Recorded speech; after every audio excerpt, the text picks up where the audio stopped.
Are you happy? Happy. 5 years in Belgium. Oh, you lived in Belgium for 5 years. 5 years and come back in Lebanon. Problem. Problem in Belgium? Belgium. Okay, what problem? Drugs, my drugs. Drugs? Drugs. What, you got arrested? Yeah. Oh.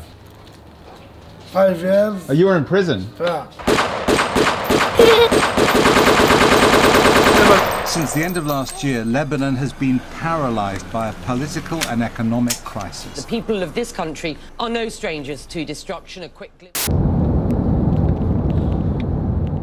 Coming to you from Lebanon's capital, Beirut here. We've come into the blast site of the recent explosion that left almost 200 dead and 300,000 homeless, not to mention the 6,000 to 7,000 injured. You can see behind me I'm in an abandoned building. Just beyond repair. I think they will be demolishing this. There's huge cracks up the sides of the walls. But today I'm going to go across the street from this building, meet a local man who witnessed the explosion. He was filming it with his phone.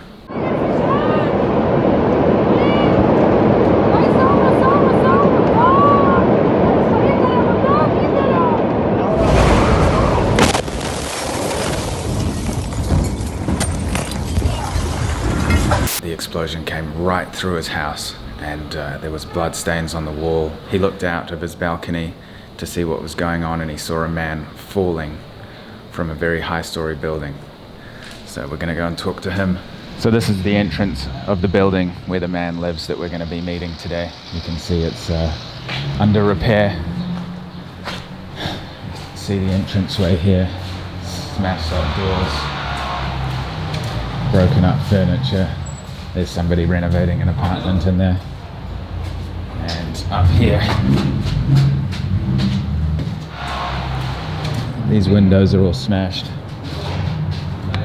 That's the port area where the explosion took place, so right there. Remember, this explosion had the impact of a 4.5 magnitude earthquake, not to mention the debris flying through the air. You can see he's had all the walls painted. There's some builders here now, still doing some other jobs. Cabinets, no glass, all brand new windows, window frames. Okay, so here with Jared, and he's kindly invited me into his house today just to show me what took place on the 4th of August. And you were sitting right here, and the explosion happened just right there. Yeah, this building. I was filming and you saw the video.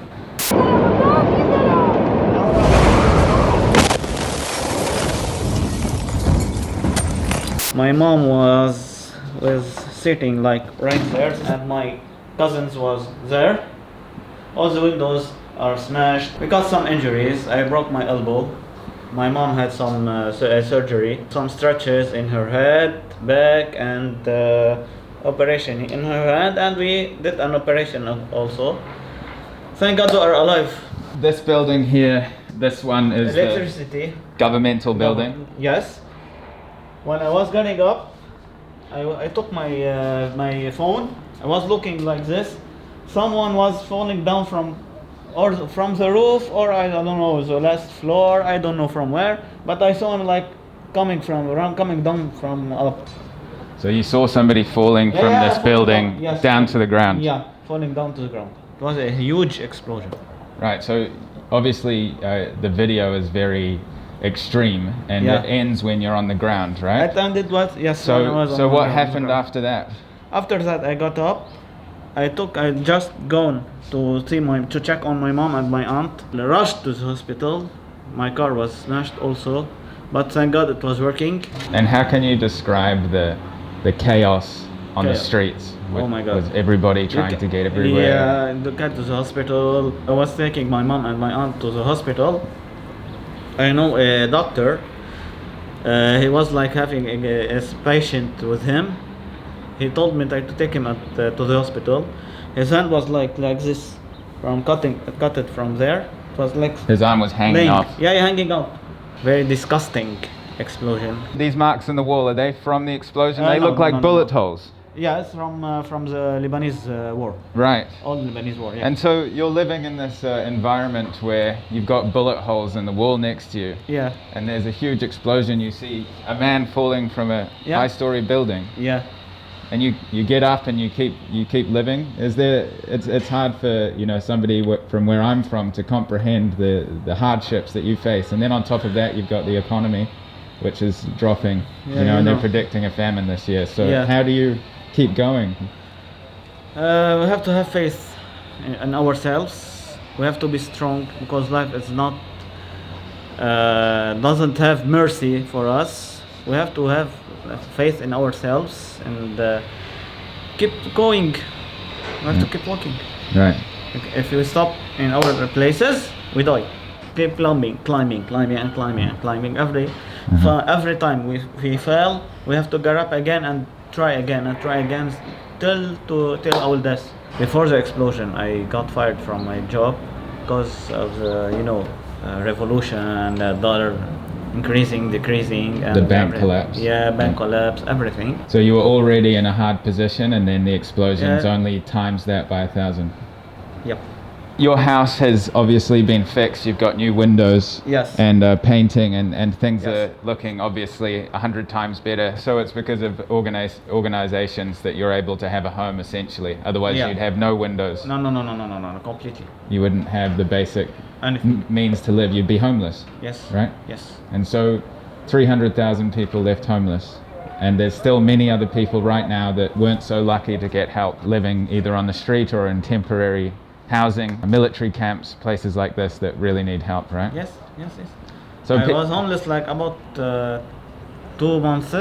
I'm gonna be 37 years old. I never see something like that in my life. Every war happened here. It's not like this explosion. So you've been through a few wars in your life. You've experienced, obviously you've got bullet holes behind you. Yeah. But nothing in your mind compares to that explosion. Yeah. That's far more Yeah. in every way, mentally, physically. Everything. No one will gonna forget this. Right. No one. So you can see Jahad's interview there. So this is where he was standing filming. I'll play the video again.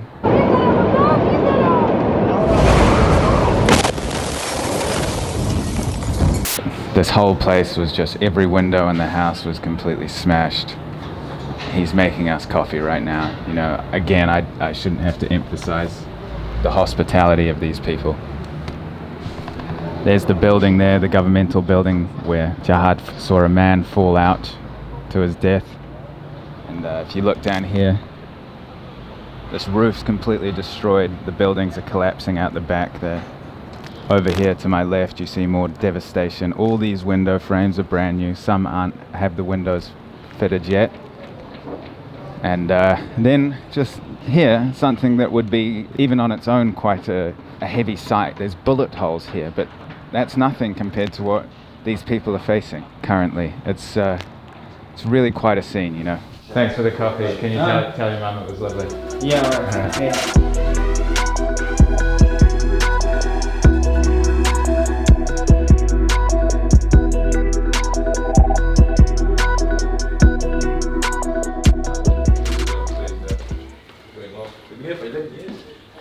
So we've driven about 40 minutes south from Beirut city centre there. We're going to explore this city here called Sidon, meet some locals, get their perspective on the current situation in Lebanon. But I just want to share with you a link to Human Appeal, which is a charity that I'm working with in Lebanon while I'm here. They help rebuild houses. We've seen a few projects in past videos. So if you want to help out with that, if you want to chip in $1 or $2, then feel free to check out that link. Salam alaikum. Where you from? New Zealand. New Zealand? Yeah, New Zealand, Nova Zelanda. Where? New Zealand? Australia, Australia? near Australia. Oh. Yeah. Have Australia. Yeah. Fair. Yeah, very far. Fair. Yeah. You? Lebanon. Sidon. Fair. How's life? Yeah, life. You like living here? Are you happy? Happy. 5 5 years in Belgium. Oh, you lived in Belgium for 5 years. 5 years and come back in Lebanon. Problem. Problem in Belgium? Belgium. Okay, what problem? Drugs, my drugs. Drugs? Drugs. What, you got arrested? Yeah. Oh. Gavanganese. 5 years. Oh, you were in prison? Yeah. Yeah, and come back Lebanon. So you were in prison in Belgium and then they sent you home? Yeah. Greece. Greece? Greece. Turkey. Turkey? Turkey. Uh-huh. Greece and Belgium. So you've been to many countries, you traveler? Yeah. And how is Lebanon now? Lebanon's okay? Yeah, no. No good? No good. Bad? Bad. Why bad? Allah. No money. Dollar. Inflation? Yeah. Banking system collapse? Back dollar. Dollar is. And so everything expensive? Yeah. Food, medicine, very high? Yeah. That's money. No. Nice to meet you. Okay. Okay, shukran.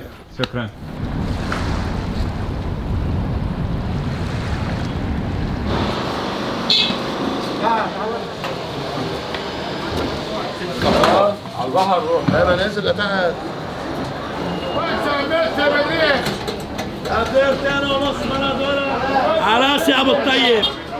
Okay, so here with Badia in Sidon market. We've met a local gentleman smoking some shisha, having a fire. His name is Muhammad and he's 93 years old. Muhammad in 93. What's the secret to living a very long and healthy life? Alhamdulillah. Min Allah. It's a blessing from Allah subhanahu wa ta'ala. But that's it. Right. Blessing from God. Yeah. And so Muhammad, how is business? Before, the kilo was 2,000 Lebanese liras, 1,500 to 2,000 Lebanese liras, and he used to finish all his goods by noon. Now it's noon. He barely sold anything, and the prices are double, like 3,000, 3,500. And the profit that he's earning from this small amounts that he's selling, as well as the value of money, has reduced massively, plus the COVID, plus the revolution, plus the exchange rate that is being fluctuating rapidly. Everything's becoming more expensive, so the profit they're gaining, it's not the buying power is really reduced. The next year of Muhammad's life, what does he see happening in Lebanon? يا ترى بعيش أو بموت الله بعلم الأمر بيد الله. Well, first of all, I might not be living till next year. He said, you never know that things might change anytime. We have to be optimistic. We have to have faith in Allah subhanahu wa ta'ala, and things would definitely would change, because after things got tightened, there's a bright day will come eventually. So he's very positive. Yeah. Okay. Shukran.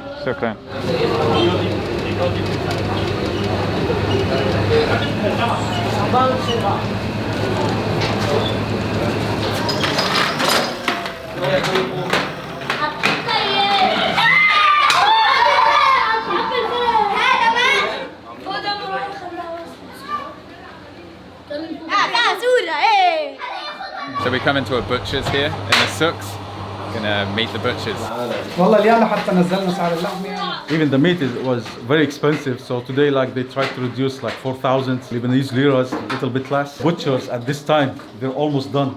And you can see half a cow is still hanging on. And over the last 1 to 2 months, is this getting worse and worse? Is it harder and harder each day to sell the meat? It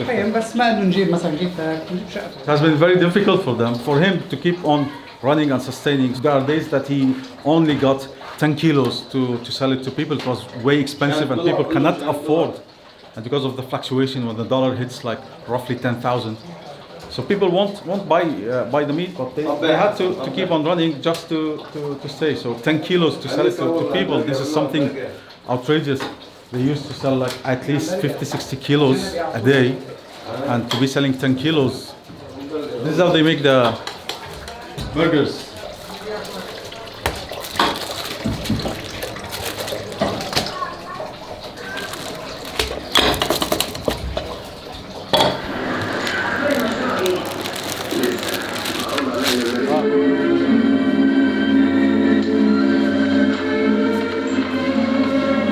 سنغال مدام حريري مشرف. دنمارك فرنسا. The gentleman there just handed me this pancake. It's walnut pancake. He's been working there for decades. He just got out all these photos. He had famous leaders from Pakistan, Denmark, France, prime ministers. So I'm going to try this walnut pancake now. Wow. Very delicious. شكرا. Shukran. باي حبيبي. Such a cool guy there. He just got his phone out and showed us a photo of him when he was younger, and he's absolutely ripped. Have a look at the photo. So we've come down to the coast here with Badir, my main man in Lebanon here. This is your hometown of Sidon, about 40 minutes drive from Beirut. As I've mentioned in a past video, I was 240 kilometers away, 100 miles away in Cyprus, and I felt the explosion. So what was it like here for you? Everything shook, the ground shook, and it was really loud explosive sound, and I thought there's something exploded behind the building. I ran out and looking for smoke. What happened? And then after a few minutes I've heard that was in Beirut. I said, no way, this is no way that's in Beirut. Beirut is like 30 miles away. It's too far. We could have never felt it. And also minutes later we started to see the news, and it was totally shocking to see the scenery of the explosion itself, the destruction, the rubble, the grass, the shattering, the sounds, the sirens, everything. And we were looking just on the news and on our phones, and what the hell happened in Beirut? Many people around the world, I would say, are somewhat unaware of the situation that was already existing in Lebanon. Lebanon doesn't get too much media coverage, but Lebanon is heading towards a famine by the end of this year. The financial situation's terrible. You've got shortages of medicine. The port incident, the explosion, that's added to an already existed problem, exacerbated the situation. Can you just walk us through what's going on here with the standard of living comparatively to, let's say, 1 to 2 years ago, before the banking system collapsed and everything, and where you see Lebanon going? Lebanon has been always a conflict country since the 70s, the late 70s. After the end of the civil war in 1991, after 30 years, we came to a point that Lebanese people living in a 10,452 kilometer square country, which is barely noticed on the map of the world, we've got a debt of $100 billion. We've got no electricity, we don't have decent insurance, politicians are fighting among each other all the time. Who is the group that are affected by this? Is us, people living in this country. And you know about the Syrian crisis, and you know about the Palestinian crisis. We are hosting hundreds of thousands of Palestinians since 1948, and also started hosting Syrians since 2011. We've got so many guests, and they are more than welcome, because my mom and my wife is Palestinians. The leaders are not doing anything properly to secure us and to secure anyone who's living on this ground. People are hungry, people are dying, people cannot provide to buy bread to their children, people cannot buy medicine. The banking system is failing, and we're getting shortages and complications more and more. Things are becoming expensive, and then Corona came in. So many businesses had to close. My friends that I know, people that were living decently, they started asking me for support and help, and to look to the eyes of my friend, and he's losing his dignity, and looking at me in very shy face, and asking me if I could support him and support his family with something. It was really something mind-blowing. This isn't just something that's affecting lower class people. This is affecting many levels of society. People who have once worked respectable jobs, well-educated people, and now their country's crumbling beneath their feet. So all of these complications started, and one day a big blast explosion happened, and things became more and more complicated. So that explosion, as I've seen in some reports, it topped up $15 billion on the $100 billion already existing debt. So you've got $115 billion debt. Yeah. your banking system's collapsed and everybody's savings is frozen and they can't access the money that they've saved their whole lives. 100%. People can't afford to buy groceries. We've met a few people today who would have normally sold all their stock and all their produce, or the butchers, they would have sold that in the morning. They're still sitting there with table full of foods. Yeah, that's right. This explosion, one of its side effects, this is the main vein of importing to Lebanon. For people watching at home to understand is that Lebanon is mainly an importing country for its supplies, its food and medicine. It's not really self-sustainable in that manner. No, unfortunately it's not. What's happening is we are consuming what we have, what we are storing. And it's running out. And it's running out. Food, medicine, wheat, you name it. Yeah. All supplies we are consuming. What will happen next? You're mentioning a handful of things, and even one of these things you're mentioning can bring a country to its knees. For example, COVID by itself has ruined countries all around the world, That's right? And countries that are very solid economically. And you're sitting here with all these pre-existing problems, and then on top of that, you get COVID. That brings you back a bit, and then on top of that, you have one of the world's worst explosions. It's just so hard to comprehend how much desperation is compounded here in Lebanon. Many people are just thinking about throwing in the towel and walking out. If they can, if they're lucky enough to have the opportunity. Majority of people can't just leave, right? That's right. Most people can't. So smugglers are like taking people through the sea. Of course, this is illegal, trying to take them out, and they pay loads of money for that.